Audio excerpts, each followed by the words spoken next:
السلام علیکم ورحمۃ اللہ وبرکاتہ۔ نحمدہ ونصلی علی رسولہ النبی الکریم، اما بعد، اعوذ باللہ من الشیطان الرجیم، بسم اللہ الرحمن الرحیم۔ وما ارسلنا من رسول الا لیطاع باذن اللہ۔ اللہ تبارک و تعالی نے پیارے پیغمبر صلی اللہ علیہ وسلم کے کئی ایک مناصب بیان فرمائے ہیں۔ پیارے پیغمبر صلی اللہ علیہ وسلم کا ایک منصب یہ بھی تھا، اللہ تعالیٰ نے ہمیں ان کی اطاعت اور فرما برداری کرنے کا حکم دیا ہے۔ اللہ تبارک و تعالیٰ نے ارشاد فرمایا، وما ارسلنا من رسول الا لیطاع باذن اللہ۔ اس آیت میں جو ہے دو باتیں بڑی ہی اہم ہیں۔ پہلے ہم اس آیت کا ترجمہ پڑھ لیتے ہیں۔ وما ارسلنا من رسول، نہیں ہم نے بھیجا کسی رسول کو، الا لیطاع، مگر اس مقصد کے لیے تاکہ اس کی اطاعت کی جائے،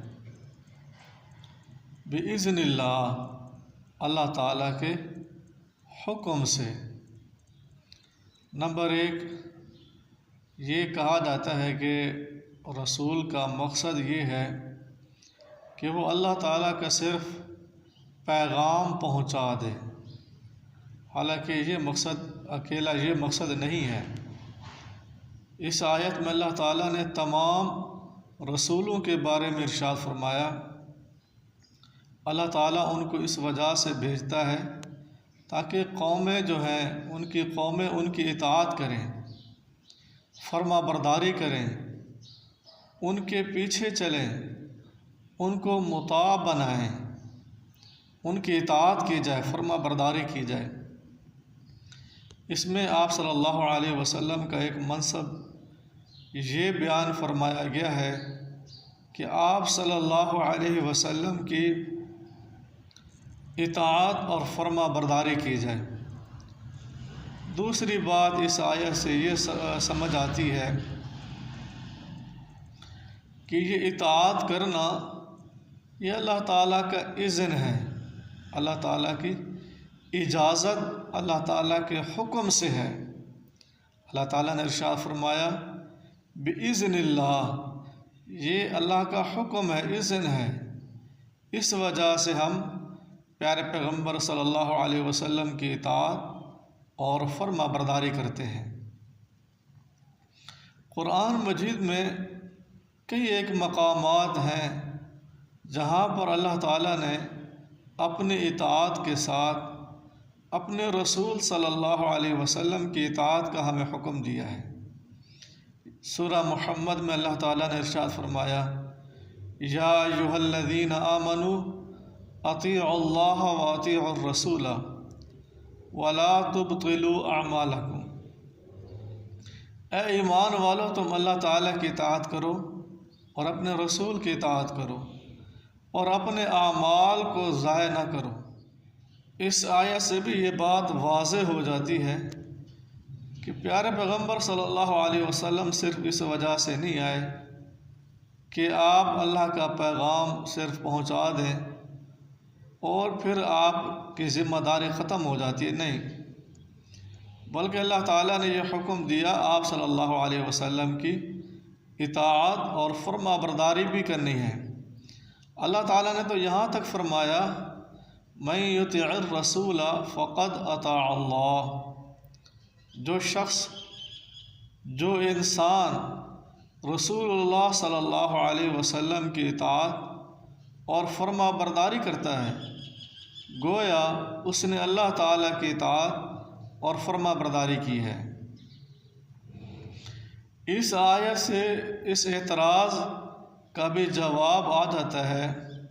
بعض لوگ کہتے ہیں کہ قرآن مجید یہ اس کو اپنانا اور احادیث رسول کو ٹھکرا دینا یہ جو ہے نبی کریم صلی اللہ علیہ وسلم کی یہ اطاعت بھی ہے، یعنی رسول کی اطاعت بذریعہ قرآن ہے۔ یہ غلط نظریہ ہے، ایسا قرآن مجید میں کہیں بھی اللہ تعالیٰ نے ارشاد نہیں فرمایا۔ اللہ تعالیٰ تو یہاں تک یہ فرما رہا ہے کہ اللہ تعالیٰ کی اطاعت وہ رسول کے ذریعے ہے، من یطع الرسول، کہ رسول صلی اللہ علیہ وسلم کی اطاعت کرنی ہے۔ اگر آپ صلی اللہ علیہ وسلم کی اطاعت کرو گے تو اس میں اللہ تعالیٰ کی اطاعت بھی آ جائے گی۔ تو یہ جو ہے ان کا جو اعتراض ہے، ان کے اعتراض کا جواب اس میں پایا جا رہا ہے۔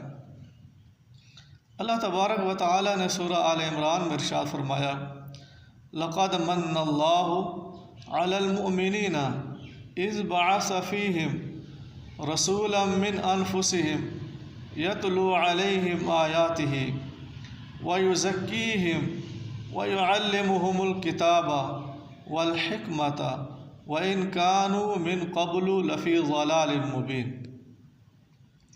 اس آیت میں اللہ تبارک و تعالیٰ نے پیارے پیغمبر صلی اللہ علیہ وسلم کے کچھ مناصب اور مقام اور رتبوں کو بیان فرمایا۔ اللہ تعالیٰ نے ارشاد فرمایا، البتہ تحقیق مومنوں پر اللہ تعالیٰ نے احسان کیا ہے جب ان میں انہی میں سے رسول مبعوث کیا ہے۔ وہ پیغمبر، وہ رسول کیا کرتا ہے، اس کی ذمہ داری کیا ہے؟ یتلو علیہم، وہ ان پر تلاوت کرتا ہے، قرآن مجید پڑھتا ہے، قرآن مجید سناتا ہے، اللہ تعالیٰ کے احکامات ان تک پہنچاتا ہے۔ صرف اور صرف پہنچا دینا یہ ذمہ داری نہیں ہے، آگے اللہ تعالیٰ نے اور منصب بیان فرمایا، وَيُزَكِّيهِمْ، یہ ان کا تزکیہ نفس بھی کرتا ہے۔ کیا کرتا ہے؟ ان کی اصلاح بھی فرماتا ہے مومنوں کی۔ وَيُعَلِّمُهُمُ الْكِتَابَ وَالْحِكْمَةَ، اور وہ معلم بھی ہے، مزکی بھی ہے، معلم بھی ہے۔ معلم بھی دو چیزوں کا ہے، کتاب کا بھی معلم، کتاب کی ان کو تعلیم دیتا ہے، اور حکمت کی انہیں تعلیم دیتا ہے۔ وَإِن كَانُوا مِن قَبْلُ لَفِي ضَلَالٍ مُبِينٍ، بے شک وہ لوگ اس سے پہلے واضح گمراہی میں تھے۔ اس آیت میں دو باتیں بڑی اہم ہیں۔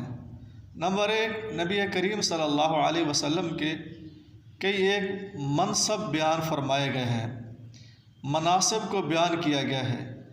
نمبر دو، اگر آپ صلی اللہ علیہ وسلم کے ان مناصب کو نہ قبول کیا جائے تو ایسا معاشرہ واضح ترین گمراہی میں ہوتا ہے۔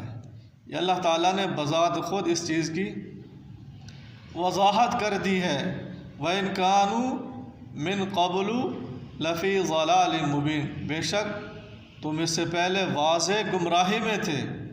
یعنی جس وقت رسول اللہ صلی اللہ علیہ وسلم کو اللہ تعالیٰ نے مبعوث نہیں فرمایا تھا، اس وقت کا ماحول اور معاشرہ واضح گمراہی میں تھا۔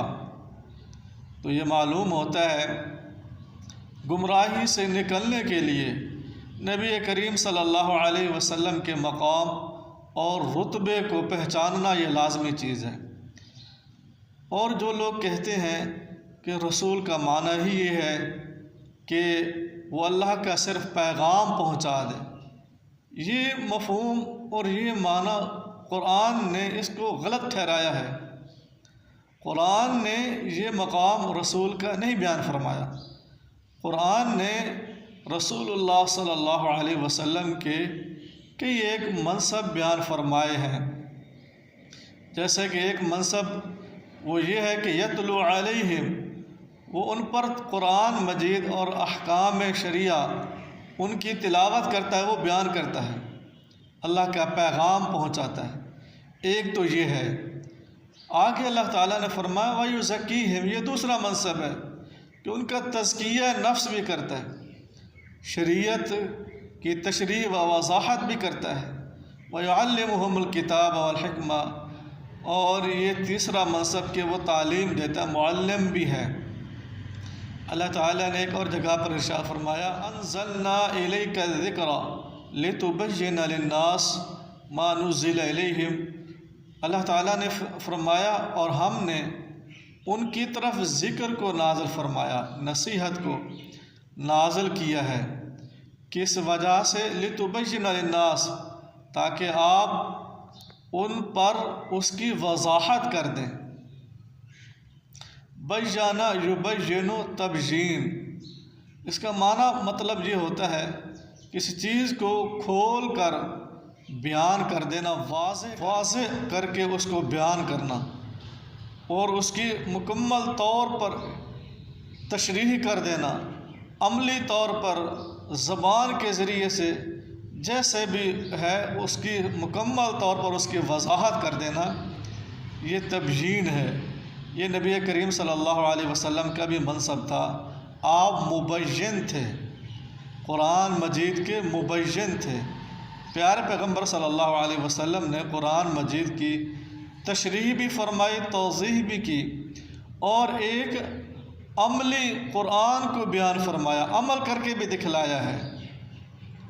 اللہ تعالیٰ نے ایک اور جگہ پر نبی کریم صلی اللہ علیہ وسلم کا منصب بیان فرمایا اور بطور فیصل قرار دیا، فیصلہ کرنے والا، یہ بھی منصب بیان فرمایا۔ فَلَا وَرَبِّكَ لَا يُؤْمِنُونَ حَتَّى يُحَكِّمُوكَ فِي مَا شَجَرَ بَيْنَهُمْ ثُمَّ لَا يَجِدُوا فِي أَنفُسِهِمْ حَرَجًا مِّمَّا قَضَيْتَ وَيُسَلِّمُوا تَسْلِيمًا۔ اللہ تعالیٰ نے ارشاد فرمایا، اللہ تعالیٰ نے فرمایا تیرے رب کی قسم یہ لوگ مومن نہیں ہو سکتے جب تک اپنے اختلافات میں آپ کو فیصلہ نہیں مانتے، اور جو آپ فیصلہ سنا دیں اس کو دل سے تسلیم نہیں کرتے، تب تک یہ ایمان میں داخل نہیں ہو سکتے۔ تو ان آیات سے یہ واضح ہوتا ہے کہ نبی کریم صلی اللہ علیہ وسلم کے کئی ایک مناسب تھے۔ قرآن مجید کو اگر کھول کر پڑھا جائے، غور سے پڑھا جائے، تو نبی کریم صلی اللہ علیہ وسلم کے کئی ایک مناسب واضح ہوتے ہیں، ظاہر ہوتے ہیں۔ صرف ایک دو آیات کو پکڑ لینا یہ غلط نظریہ اور غلط قرآن مجید کو سمجھنا ہے۔ اللہ تعالی ہم سب کو قرآن مجید سمجھنے کی توفیق عطا فرمائے۔ وما علینا الا البلاغ المبین۔